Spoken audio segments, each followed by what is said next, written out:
What would you do if the whole world saw you as a ghost, a quiet woman defined only by what she had lost? What if, to survive, you had to claim something everyone else had dismissed as worthless, enduring their laughter just for a chance at a few scraps of firewood? This is the story of Kate Haskett, a young widow in the hard country of 1870s Wyoming, who spent 2 days of back-breaking labor dragging a rotted old stagecoach from a ditch, earning nothing but the town's scorn. But what no one knew, what the jeering men and whispering women could never have guessed, was that a secret worth more than gold was still bolted to its frame, waiting for the right hands to uncover it. The truth waiting inside that wreck would not just change her life, it would rewrite the history of the entire town.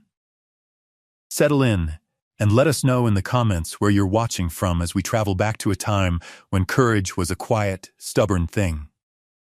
The dust of Redemption, Wyoming, was a fine, pale powder that settled on everything, a constant reminder of the grit required to simply exist.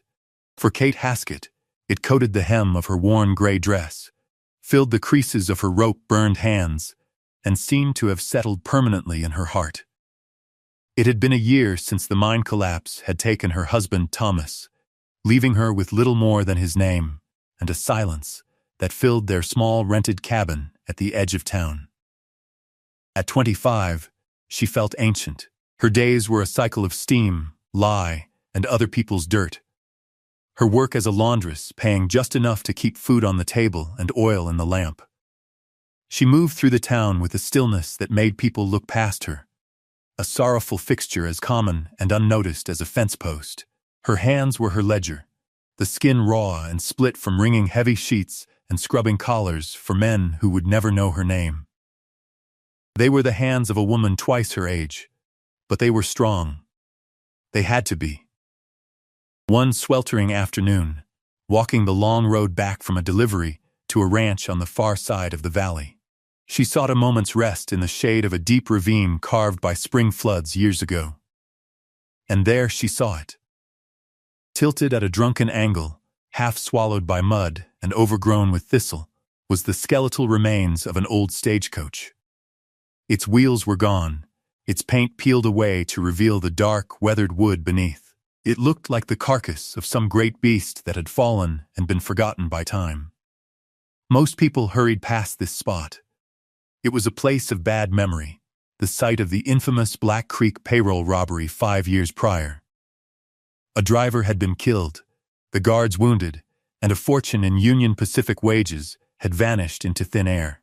The coach was a monument to that violence and loss, an ugly scar on the land. But Kate saw something different. She saw firewood to last a winter. She saw sturdy planks that could patch the leaky roof of her shed. She saw salvage, a small bulwark against the coming cold. In a life measured by the smallest of margins, the derelict coach was not a ghost, it was a possibility. An idea, stubborn and quiet, took root in her mind. It was a foolish idea, a task far too great for one woman and an old, tired mule. But the thought of the warmth from that old wood burning in her stove was a comfort she could not easily dismiss. She stood there for a long time, the sun beating down on her bonnet, her gaze fixed on the wreck. The town of Redemption saw a woman of sorrow, but in that moment, looking at the impossible task before her, Kate Haskett was simply a woman with a plan. A flicker of the person she was before Thomas's death, the determined girl who had crossed the plains, stirred within her. The wind whispered through the tall grass in the ravine, a lonely sound that seemed to pull her toward the forgotten coach. The decision once made settled in her bones like stone. The next morning, Kate walked into the territorial clerk's office, a small, dusty room that smelled of stale paper and chewing tobacco. Mr. Abernathy, a man whose face was a permanent mask of mild disapproval, peered at her over his spectacles. "Mrs. Haskett," he said. His tone suggesting her presence was an inconvenience. She kept her voice steady, her hands clasped in front of her to hide their raw state. "I've come about the old coach in the Black Creek ravine," she began. "I'd like to claim it for salvage." Abernathy blinked, then let out a short, dry chuckle. "That wreck? Lord, woman, It's been there 5 years. What in God's name would you want with it? Firewood, she said simply. And scrap. Her directness seemed to amuse him further. Just then, the door swung open, and Marcus Thorne entered, the scent of expensive leather and self-importance filling the small space. Thorne owned the largest ranch in the valley and held the note on half the businesses in town. He was handsome, arrogant, and carried the unthinking cruelty of a man who had never known a day of hardship. He'd known Thomas, and since his death, had treated Kate with a kind of predatory pity that made her skin crawl. Well, Abernathy, Thorne boomed, his eyes landing on Kate with a dismissive smirk. What business brings the town's hardest worker to your fine establishment? Abernathy, eager to please the town's most powerful man, gestured toward Kate. Mrs. Haskett here has a mind to haul that old stagecoach out of the ravine. Thorne threw his head back and laughed, a loud, grating sound that echoed in the quiet office. The coach? That pile of splinters? By herself? He turned his full attention to Kate, his eyes mocking her. And what will you do with it, Kate? Build yourself a palace? It'll take you a month just to dig it out. Kate's face burned, but she held his gaze, her expression unchanging. Silence was the only armor she possessed. It's worthless, Thorne continued, waving a dismissive hand. But if you want to make a spectacle of yourself for a pile of rotten wood, be my guest. He thought the matter was settled, a good joke to tell his friends at the saloon. But Kate did not waver. She turned back to the clerk. Is there a fee to claim it? She asked, her voice quiet but firm. Abernathy, flustered, shuffled through some papers. $1 for the filing, to make it official. But it's a waste of money.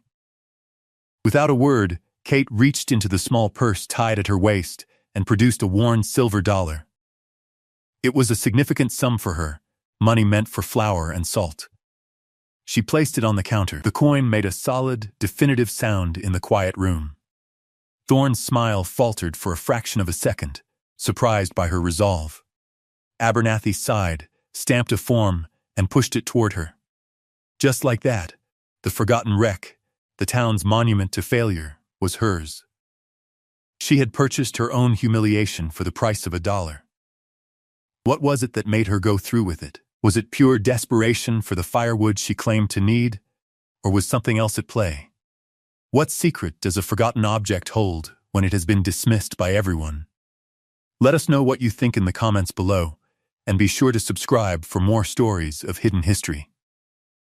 Now, as Kate walked out of that office, the laughter of Marcus Thorne following her into the street, her real work was just beginning. The news of Kate Haskett's folly spread through Redemption faster than a prairie fire. By noon, it was the primary topic of conversation in the general store, the saloon, and over every fence in town. The image of the slight widow attempting to move a 2-ton stagecoach, with nothing but an old mule, was a source of endless amusement. Heard Kate's building a mansion, one man snickered at the bar, and the line was met with a chorus of laughter. Women, gathered with their baskets, whispered among themselves.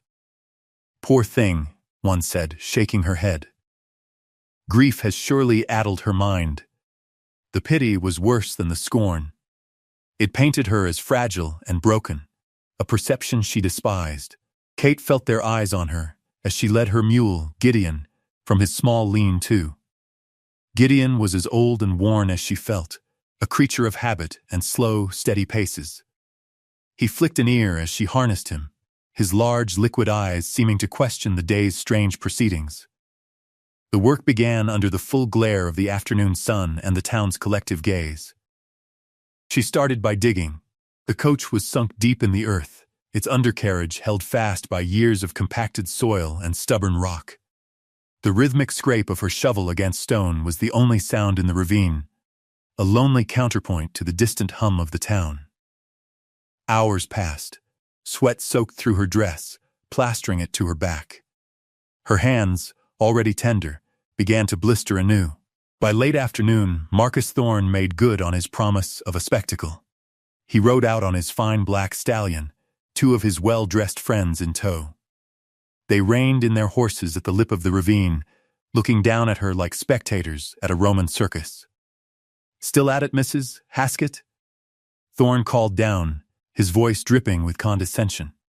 "You've moved almost a whole shovelful. At this rate, you'll have it out by the next century." His friends roared with laughter. Kate didn't look up. She just kept digging, her movements deliberate, her focus narrowed to the earth in front of her. Her refusal to acknowledge him was a small, silent rebellion. After a few more jeers, they grew bored and rode away, leaving her in a cloud of dust and humiliation. She worked until the sun bled into the western hills, painting the sky in hues of orange and bruised purple.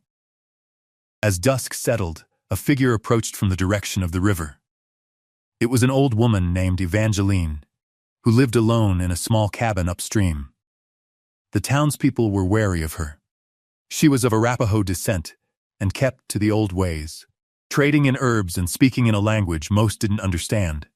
She moved with a quiet grace, her face a beautiful map of wrinkles. She stopped near Kate, her dark eyes taking in the scene.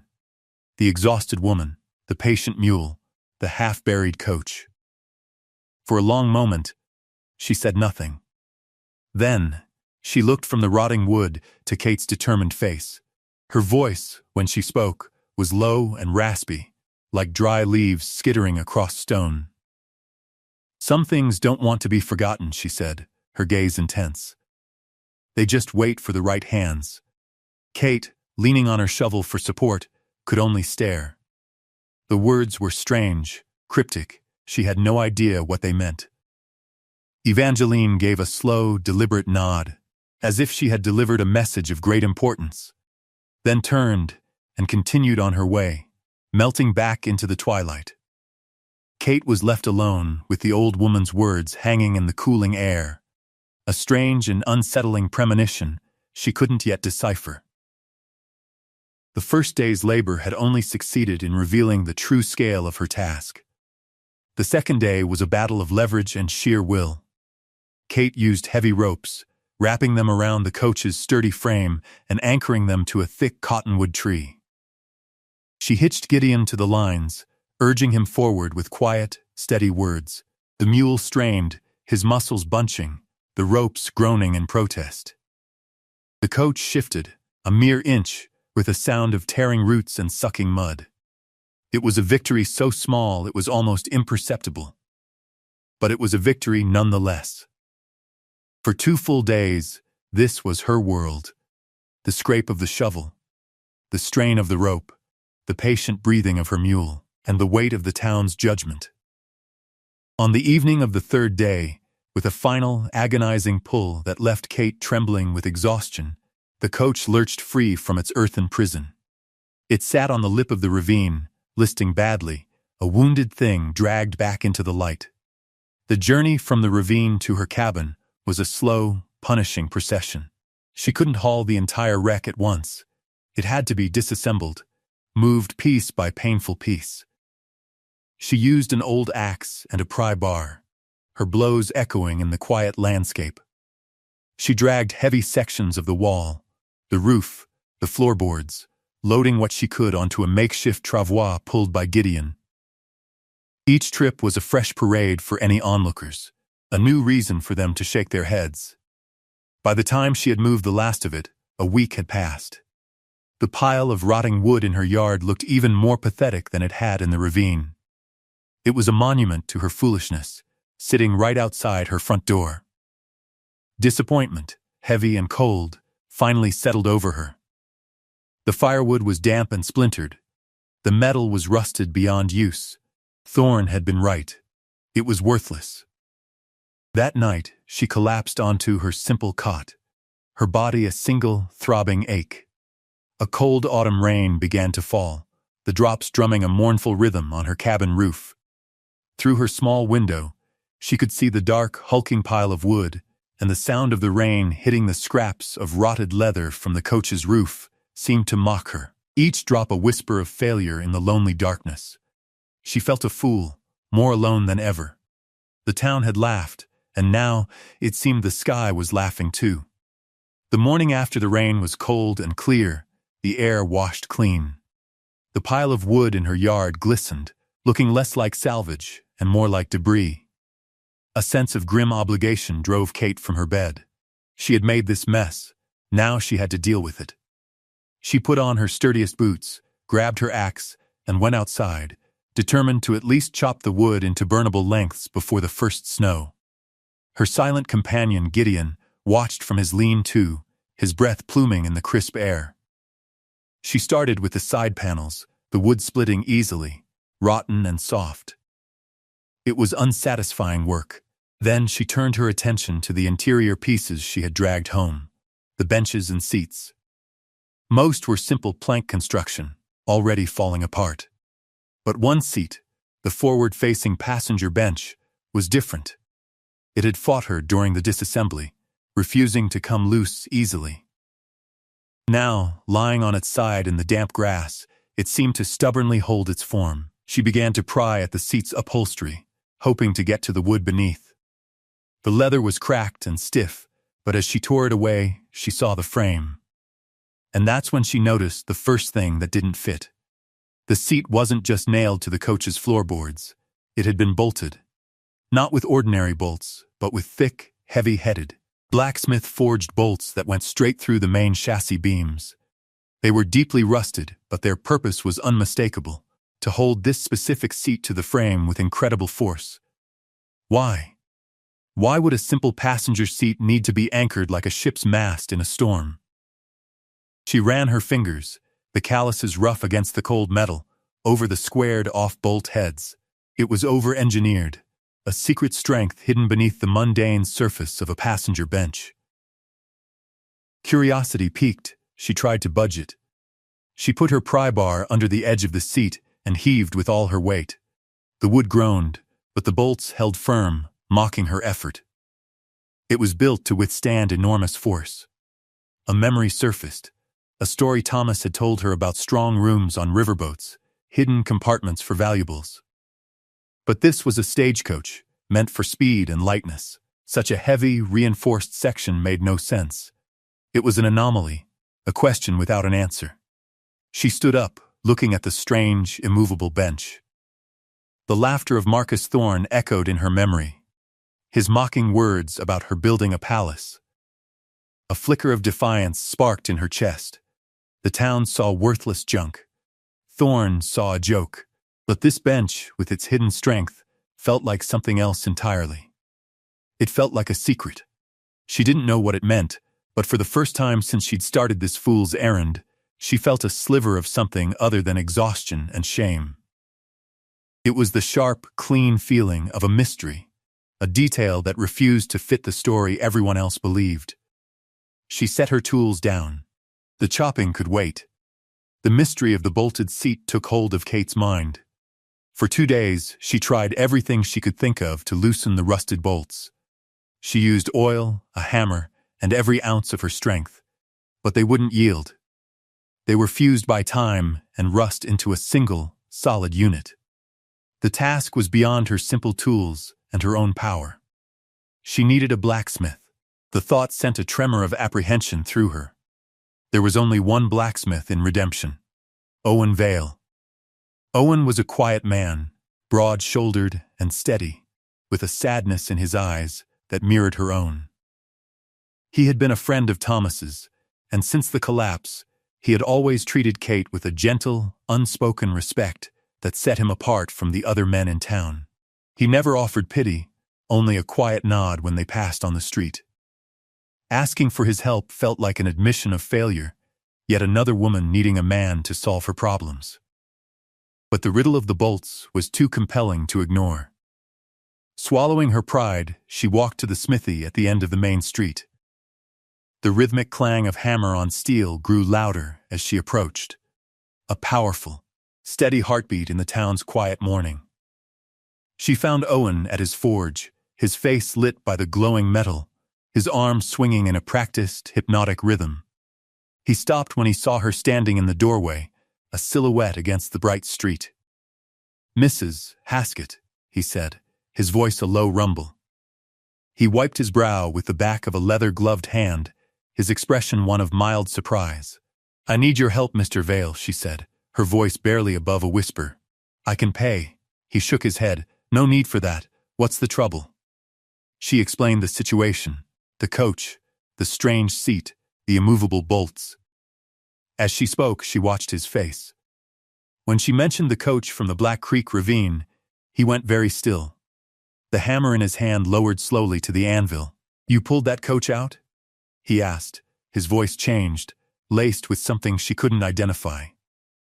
Disbelief? Awe? He agreed to come at the end of the day. When he arrived at her cabin, he didn't even look at her. His eyes were fixed on the pile of wood in her yard. He walked over to a large, curved piece of the coach's body, the paint almost entirely gone, but for a few faint swirls of what might have been gold leaf. He ran a hand over the wood, his touch gentle, reverent. "The Cheyenne Star," he murmured, so quietly she almost didn't hear him. He turned to her, his eyes dark with memory. "I was a driver for Wells Fargo before I set up the smithy here. I drove this route. This was the coach from the robbery." He looked around at the wreckage, then at her. "They said the robbers took everything. The express box was empty. But I always wondered." His words hung in the air between them. He wasn't looking at a pile of junk, he was looking at a ghost from his own past. He finally turned his attention to the bolted seat. He knelt, examining the bolts with a professional eye. "You're right," he said, a new energy in his voice. "This isn't standard. This was a modification. A hidey hole." He looked up at her, and for the first time she saw a fire in his quiet eyes. "Let's open it." His presence was a shield against the town's scorn, his quiet belief a counterweight to their loud mockery. He had not come to help a foolish woman. He had come to help solve a mystery he, too, had lived with for 5 years. Owen returned to his smithy and came back with the tools for the job. A heavy, long-handled wrench with a jaw that could grip the rusted bolts, a sledgehammer, and a sharpened steel pry bar. The sun was beginning to set, casting long shadows across the yard. The work was slow and brutal.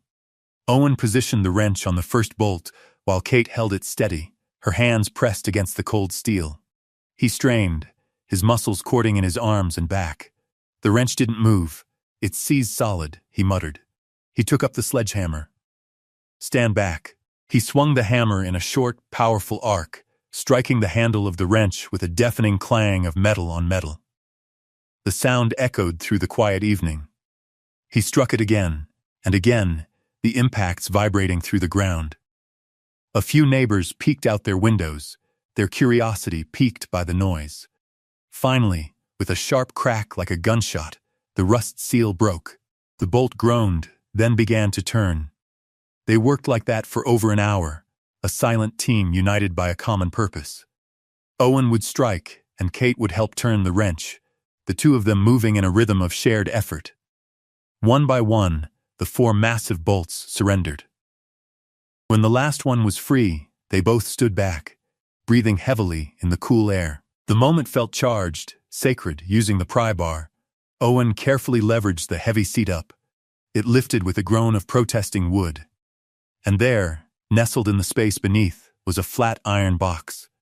It was about 2 feet long and a foot wide, its surface dark with rust but otherwise intact. It wasn't the main express box, which would have been large and obvious. This was a secret, custom-built strongbox, bolted directly to the chassis and hidden perfectly by the passenger seat above it. A wave of dizziness washed over Kate. The laughter of the town, the whispers, Thorne's smug face, it all dissolved in this singular, vindicating moment. The box was locked. There was no key. Owen looked at Kate, a question in his eyes. She gave a single, sharp nod. He positioned the sharpened end of the pry bar in the seam of the lid and, with a grunt of effort, brought the sledgehammer down upon it. The lock, old and brittle, shattered on the third blow. With the pry bar, he slowly, carefully lifted the heavy lid. Kate leaned in, her heart pounding against her ribs. Lantern light from her cabin window spilled over the contents. There were no gold coins, no stacks of cash, The box was filled with neat, oilskin-wrapped bundles. Owen gently lifted one out and handed it to her. Her hands trembled as she unwrapped the packet. Inside were papers, stacks of them. She recognized the letterhead immediately: Union Pacific Railroad. They were payroll ledgers, bank drafts drawn on a Denver bank, and account books. And at the very bottom, tucked inside a folded ledger, was a single, sealed envelope. On it was written a name: Governor Isaac Thorne. Marcus Thorne's late father, the man revered as the founding patriarch of redemption. With trembling fingers, Kate broke the seal and unfolded the letter inside. The sloping, elegant handwriting detailed a plan not of robbery, but of calculated deception, a staged holdup to conceal a massive embezzlement, a crime orchestrated by the very men who had built the town. And the letter was signed by 3 of them. The discovery left them in stunned silence. The wind rustled the papers in Kate's hands, the names and numbers representing stolen wages, ruined finances, and a 5-year-old lie that had become the town's history. Just as the enormity of what they held began to sink in, the weather turned. The sky, which had been clear moments before, was now a dark, bruised canopy. A low rumble of thunder echoed from the mountains, and a fierce, cold wind whipped through the yard, scattering leaves and dust.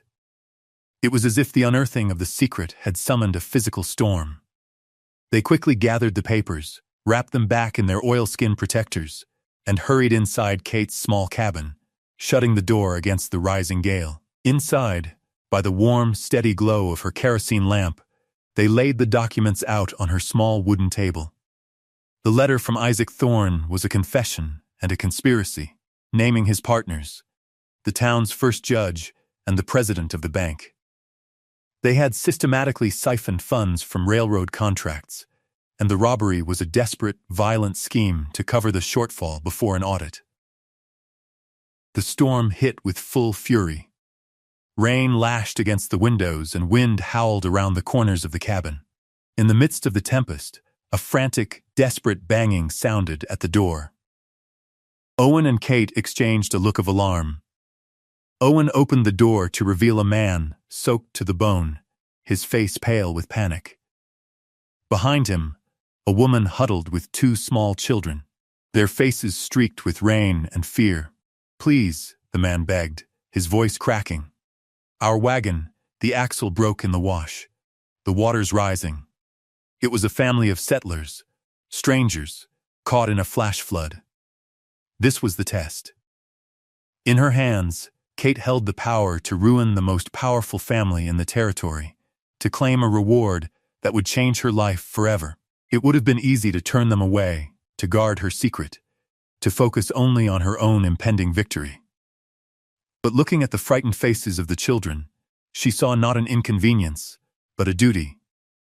She saw herself, a year ago, adrift and in need of shelter. "Bring them in," she said without hesitation. She and Owen helped the family inside, settling them near the small wood stove. Kate gave them her last loaf of bread and made a pot of coffee, her actions calm and certain. The father, a man named Miller, noticed the papers still spread on the table. He leaned closer, his eyes widening. "Is that Union Pacific script?" he asked, his voice full of a painful awe. "My brother was a foreman on that line. He lost everything when that payroll vanished. They accused him of being in on it. Ruined him." The abstract crime in her hands suddenly had a human face, a story of real suffering. Just then, through the shriek of the wind, they heard the sound of a horse outside. A sharp knock came at the door. It was Marcus Thorne, cloaked and dripping, his face a mask of suspicion. He had seen the light in her cabin, and Owen's horse tied outside. "Quite a gathering, Mrs. Haskett," he said, his eyes sweeping the room, lingering on the strangers and the papers on the table. "I came to see if you were all right in the storm. But it was not a question of concern, it was a threat. You should be careful," he added, his voice low. "Playing with things that don't concern you can be dangerous." Kate looked at him, the damning letter from his father resting mere feet away. She said nothing. Her silence, now backed by the weight of the truth she held, met his gaze and did not falter.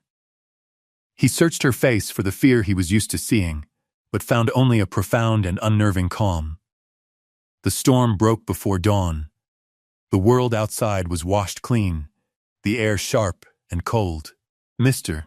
Miller and his family, warm and fed, looked at Kate with a gratitude that went beyond words.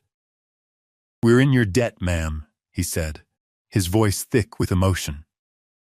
After making arrangements for Owen to help him repair his wagon, the settler left, promising to share the story of her kindness with anyone who would listen.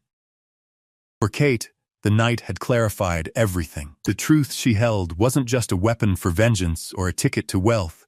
It was a debt to be repaid to men like Mr. Miller's brother.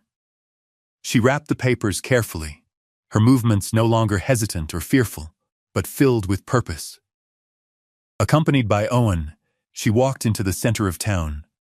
The streets were muddy, the citizens emerging to inspect the storm's damage. Whispers followed her, the usual mixture of pity and curiosity, but today they seemed distant, irrelevant.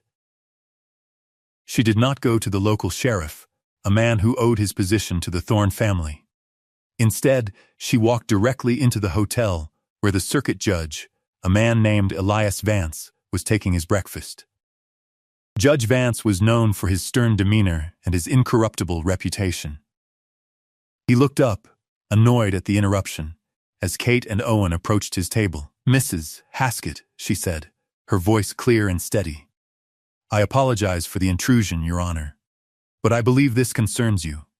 She laid the oilskin-wrapped bundle on the table beside his plate. Intrigued, the judge wiped his mouth with a napkin and unwrapped the package. He picked up one of the bank drafts, his eyebrows rising. He examined the payroll ledgers, his expression growing grim.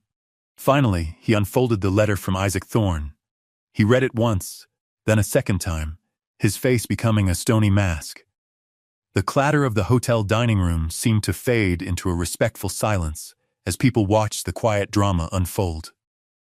Judge Vance slowly folded the letter and looked up at Kate, his gaze no longer annoyed, but filled with a profound and startling respect.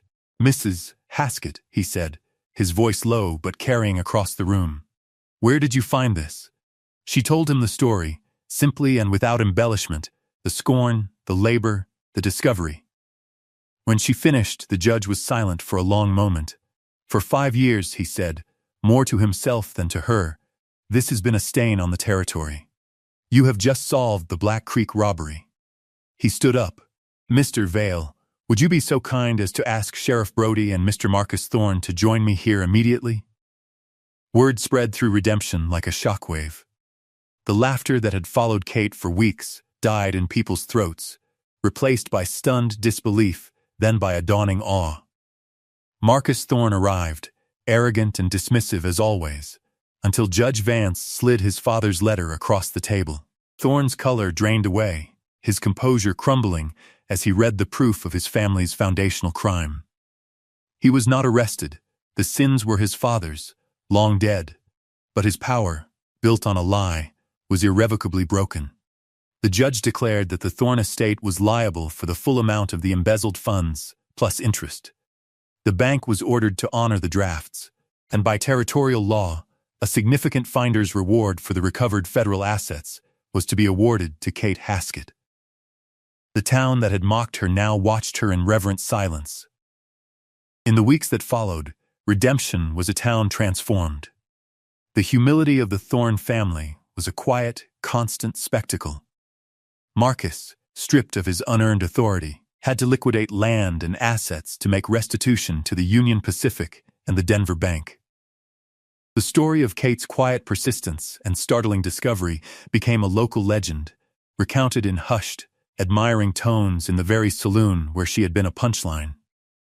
Strangers, like the Miller family she had sheltered, began to arrive, drawn by the news, and they spoke of her not as the woman who got lucky, but as the woman who showed integrity. The town's memory was rewriting itself, and at its center was the laundress they had all dismissed. Kate collected her reward, a sum that was, to her, unimaginably large. But she didn't buy fine dresses or move into the Thorn mansion, which now sat empty. The money was not a prize to be flaunted, it was a tool. The first thing she did was buy a small, fertile plot of land overlooking the valley, a place with a clear view of the mountains and a stream running through it. The final scene of her long struggle unfolded at golden hour, that quiet, holy time between day and night. She was not alone. Owen Vale stood with her on her new land, not as a suitor in a whirlwind romance, but as a partner, a friend forged in a crucible of rust and truth. They weren't speaking of marriage, but of foundations, of building something solid and real. They were drawing plans in the dirt with a stick for a new combined livery and blacksmith shop, a venture built on her capital and his skill. Nearby, the last remnants of the Cheyenne Star were stacked neatly. The rotted wood, the source of so much scorn and pain, had been sawn into lengths, ready to be the first fuel to warm the small, sturdy house she planned to build. It was no longer a symbol of humiliation, but of a strange and profound beginning. Owen, watching her gaze at the pile of wood, asked the question that had been on everyone's mind. "What will you do now, Kate?" She reached out and touched a piece of the weathered, splintered timber, the grain rough beneath her fingers, which were already beginning to heal. A small, quiet smile touched her lips for the first time in over a year. She looked out at the valley, at the future spreading before her, and gave her answer, the quiet moral of her story. "They thought I was hauling scrap," she said, her voice soft but sure. "But I was just recovering a debt." Thank you for staying with us through Kate's incredible journey of resilience and quiet vindication. Her story reminds us of the profound strength in finding value where others see none. If you were moved by her determination, please consider leaving a like and a comment below, and subscribe for more stories of the forgotten heroes of the past. We'll see you next time.